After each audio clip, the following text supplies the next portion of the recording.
Bismillahirrahmanirrahim.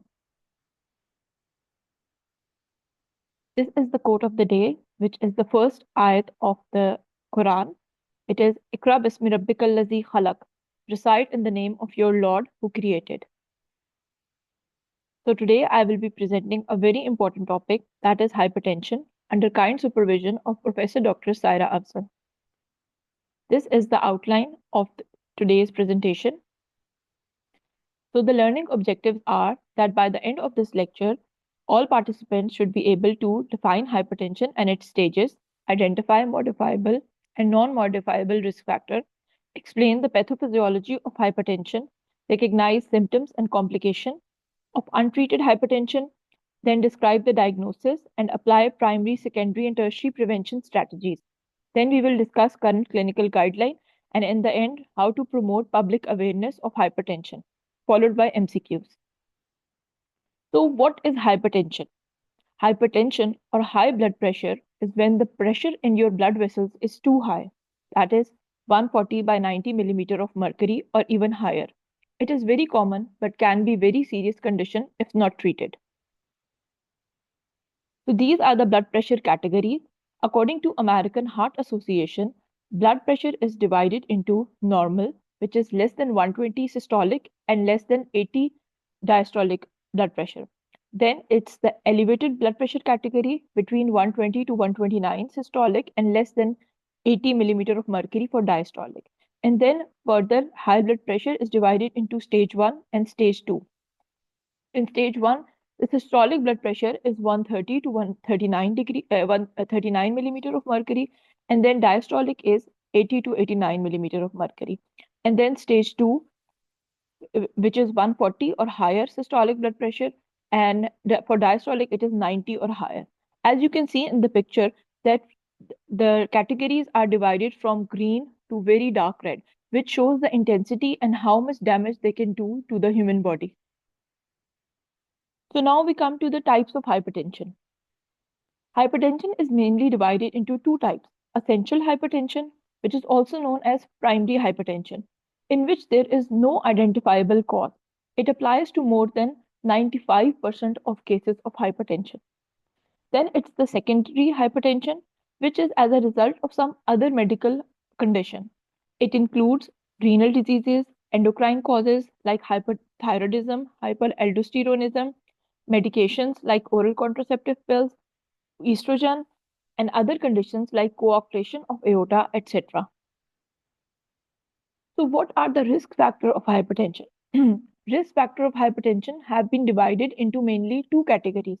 One is the modifiable risk factor, and the other is the non-modifiable risk factor. For modifiable risk factor, they include such as overweight or obesity, high salt diet intake, inactive lifestyle, drinking too much alcohol, smoking, and stress.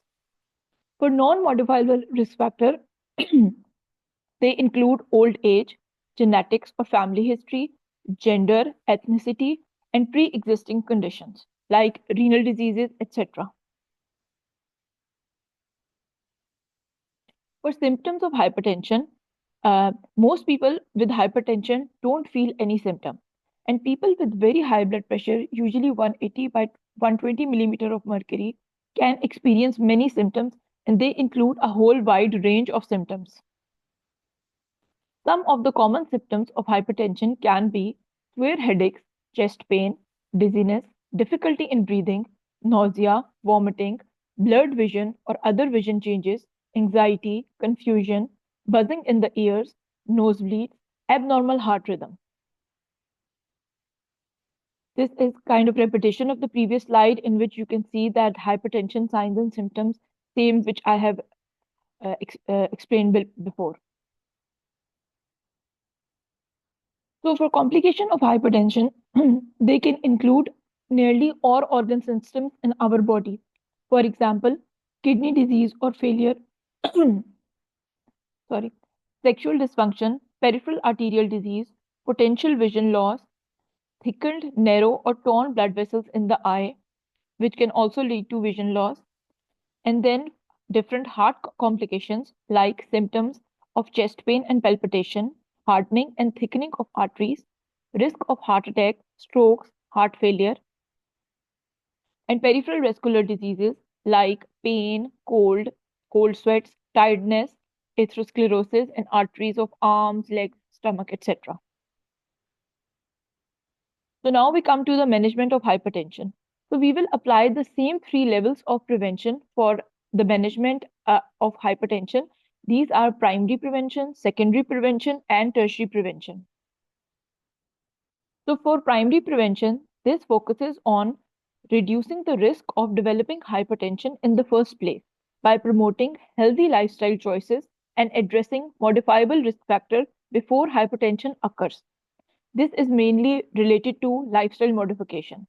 So these include losing weight and keeping it up to an optimum level, being physically active, quitting smoking, and limiting alcohol intake. Eating a healthy, low salt diet, that is DASH diet, is also included, and then it's stress management.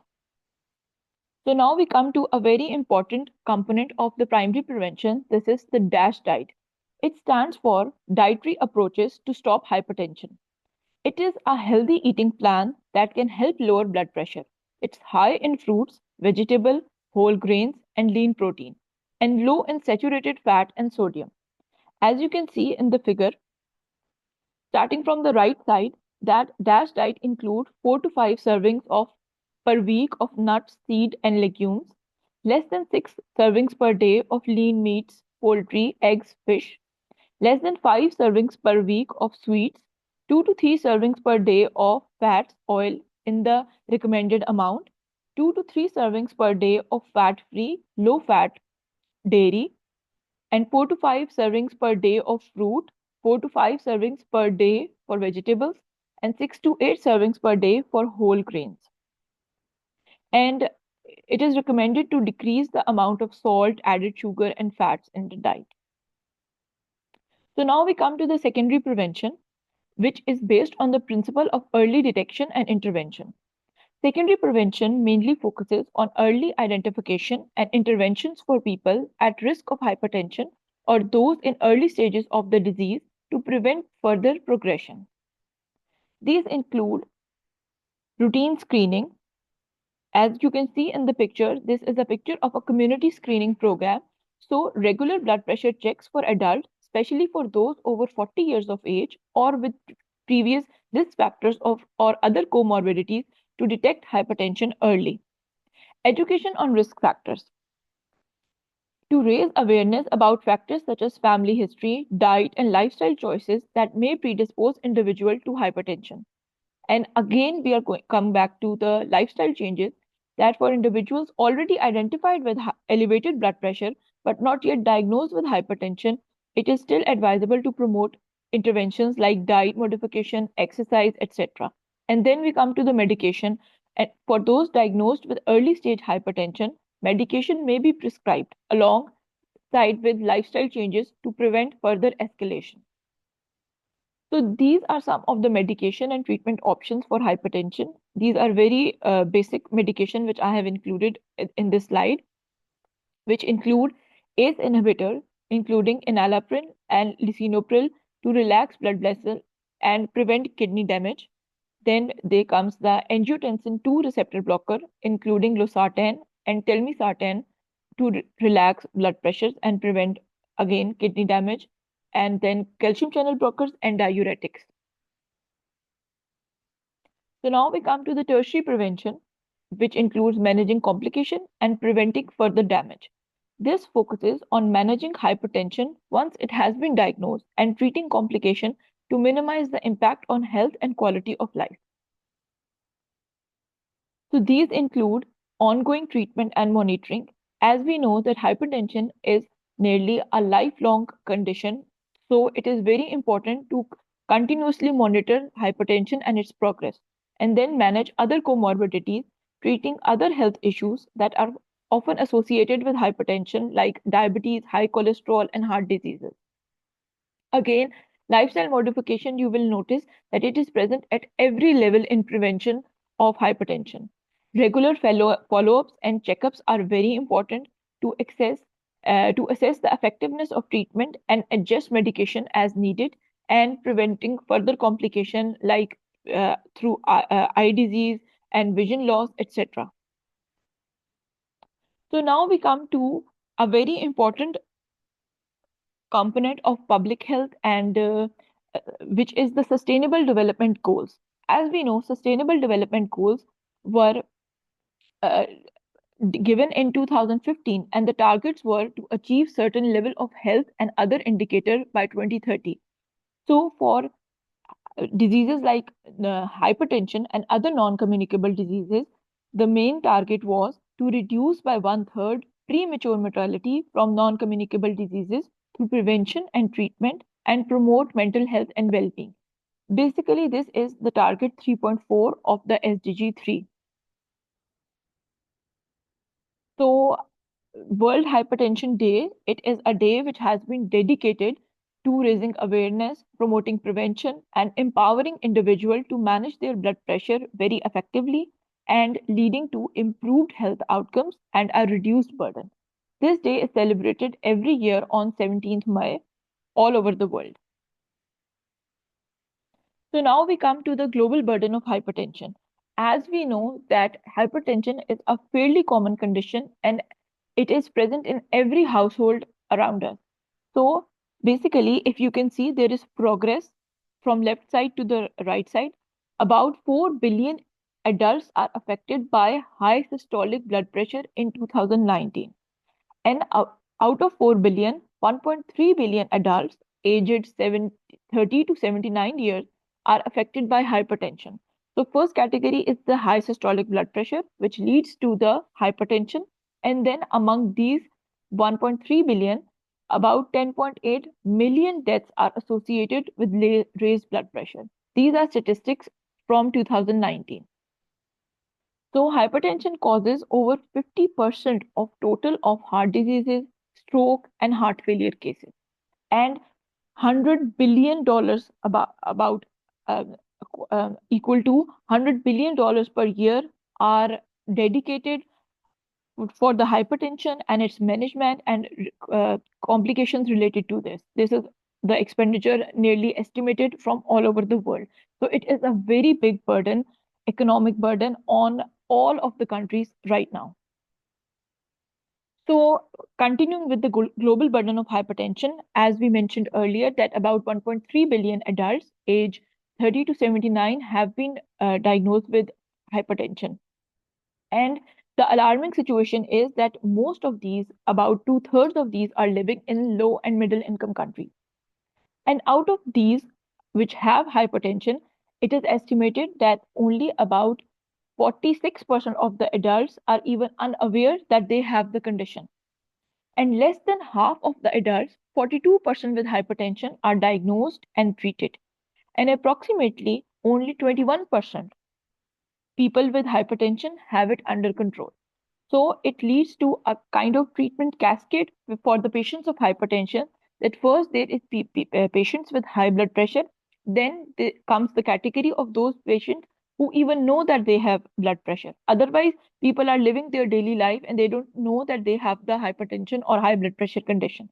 And then patients with hypertension who are getting the treatment, and then there comes the patient with high blood pressure which have it under control and continue with the patient adherence and treatment management. So as you can see, it is an inverted triangle, and the situation is getting worse with every step down the triangle. So this is a very important figure which shows the prevalence rate of hypertension in adults. This is a figure from 2009 uh, um, calculations and researches. As you can see that the grading of blue color shows the population or the country who have the highest percentage of hypertension prevalence in their population. So the darker the blue color is, the higher the prevalence of the hypertension. As you can see, Pakistan is coming in the category of medium blue color, which shows that we have hypertension profile and prevalence about 40 to 45%. And India is doing even better. And you can see even among our neighboring countries, only Afghanistan and some Central Asian countries are having worst or similar hypertension prevalence than us.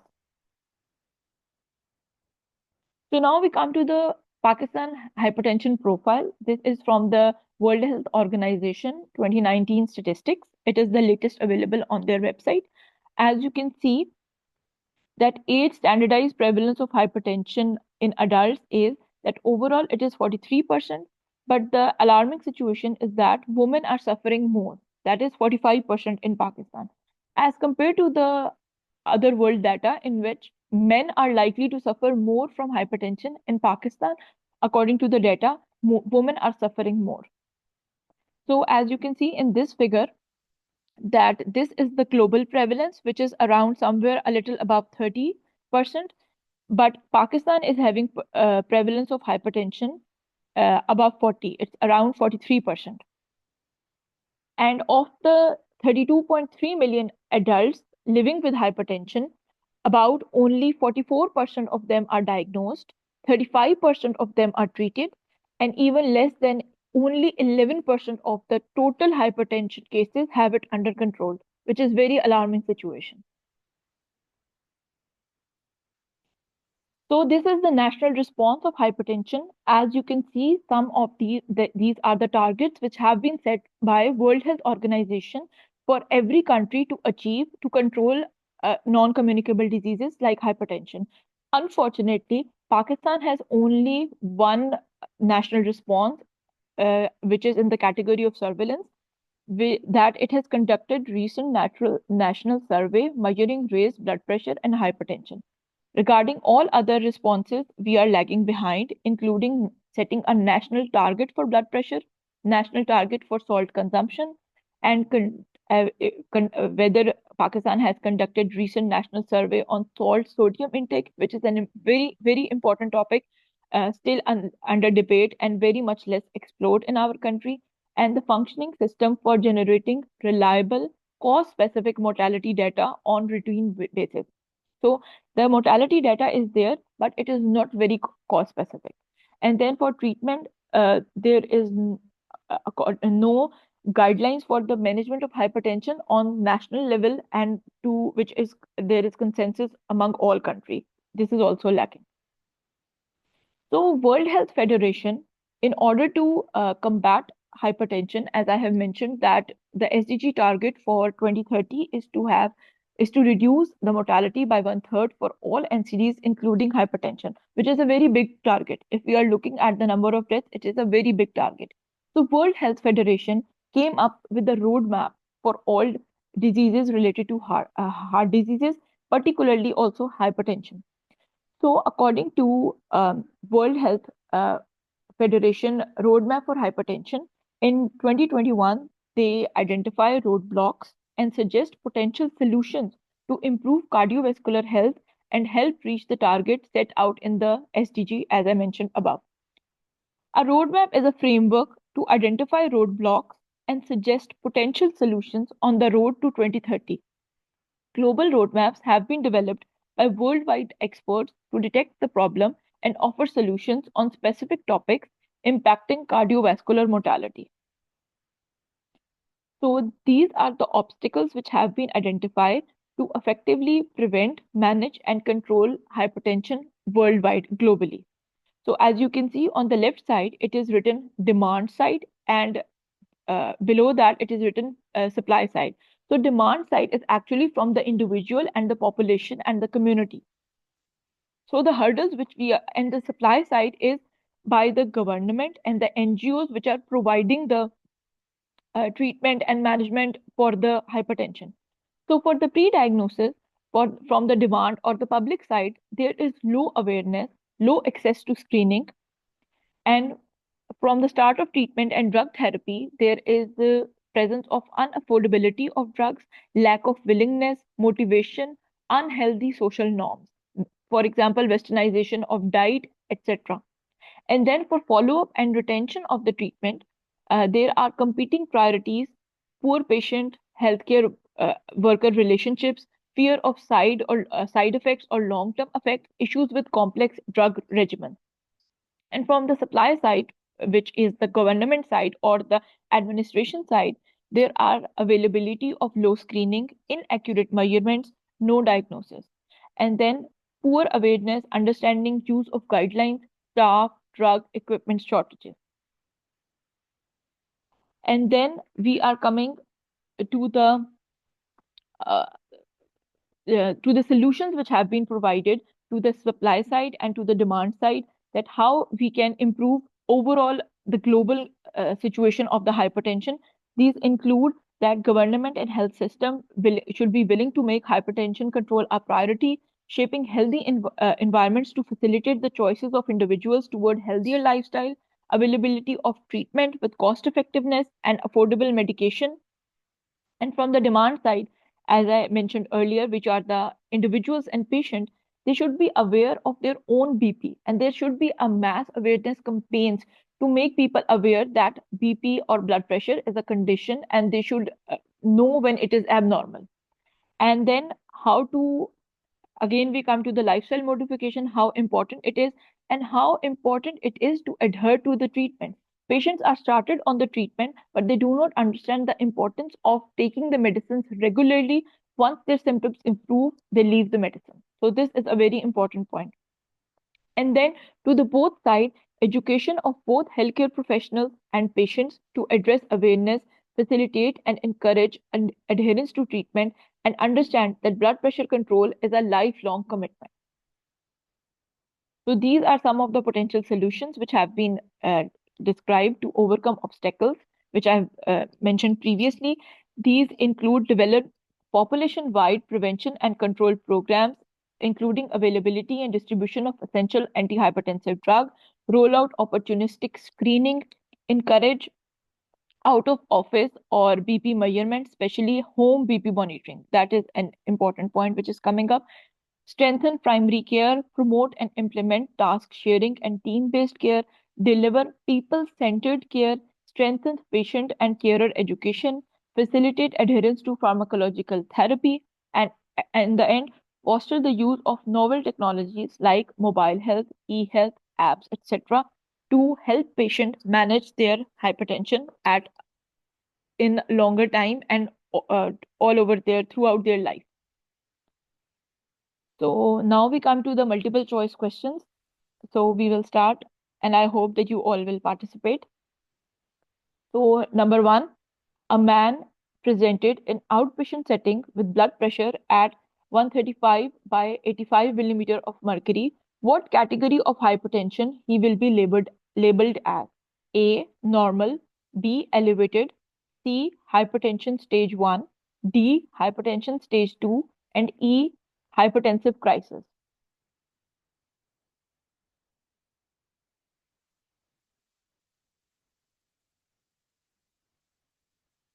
So the answer is hypertension stage 1. Its option is C. So John, a 60-year-old man, visits his doctor for a routine checkup. His blood pressure is measured at 145 by 92 millimeter of mercury. John has a family history of hypertension and is concerned about his risk of developing high blood pressure. So these are some of the factors, and which one is non-modifiable risk factor? Which is A, smoking, B, age, C, physical inactivity, D, high sodium diet, E, excessive alcohol consumption.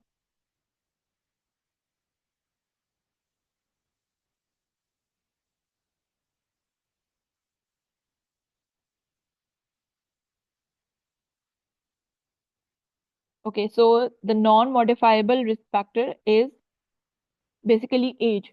You cannot change your age, so that is the non-modifiable risk factor. And then we come to the same uh, kind of question, similar. Which of the following is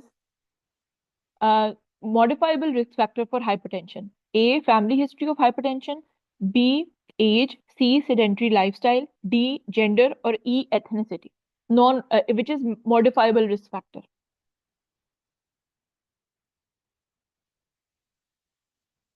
So the modifiable risk factor, the answer is basically the sedentary lifestyle. So now we come to MCQ 4. Which of the following is not a common symptom as a direct result of hypertension in patients? A. Dizziness. B. Blurred vision. C. Vomiting. D. GERD. E. Anxiety.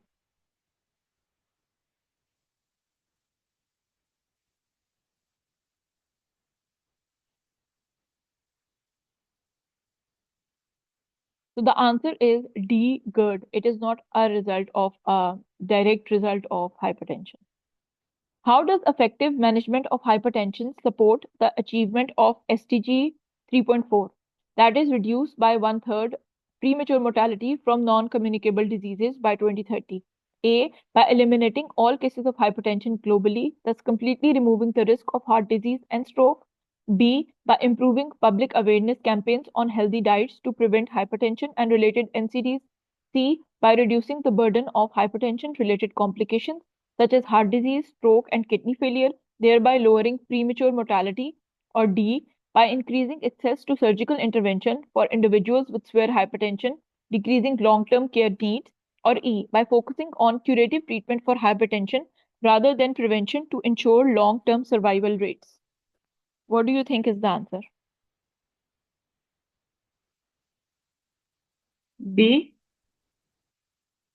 Yes, it is part of the uh, effective management, but by relating to the specific stem of the MCQ, option C has all the answers by reducing the burden of hypertension related complications.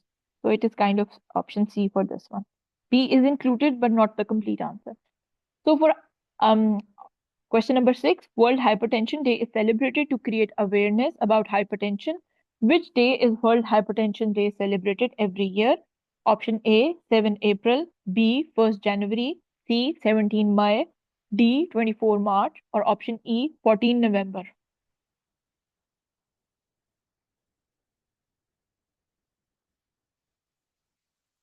Any option? Basically, the answer is option C, 17 May. 7 April is the World Health Day, which is a WHO day also. Yeah. So, question number 7. Sarah is a 54-year-old woman which is presenting to her GP and has a blood pressure reading of 160 by 98 millimeter of mercury. Her doctor diagnoses her with stage 2 hypertension. What is the most appropriate next step in managing Sarah's condition? Recommend lifestyle changes and schedule a follow-up. B. Prescribe antihypertensive medication and schedule a follow-up in 1 month. Advise home blood pressure monitoring and a low fat diet without medication. D. Recommend over the counter supplements and schedule a follow up in 3 months. Or option E. Start on low salt diet only.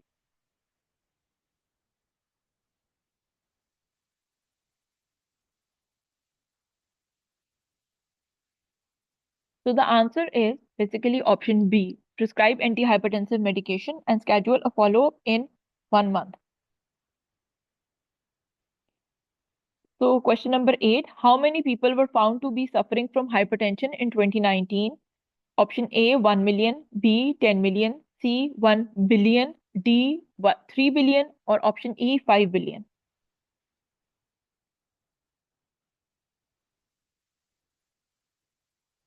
So the answer is basically option C 1 billion.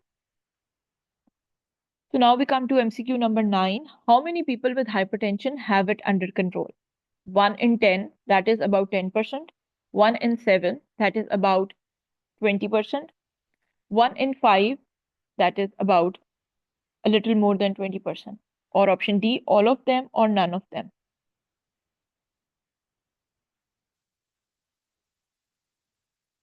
So according to the latest data, about 1 in 5 or a little over 20% of the individuals with hypertension have it under control. And now we come to the last MCQ. What commitment is not needed from an individual perspective to control hypertension according to WHF map? A. Awareness of own BP. B. Lifestyle modification. C. Adherence to treatment. D. Availability of treatment with cost effectiveness. Or E. Education of individual.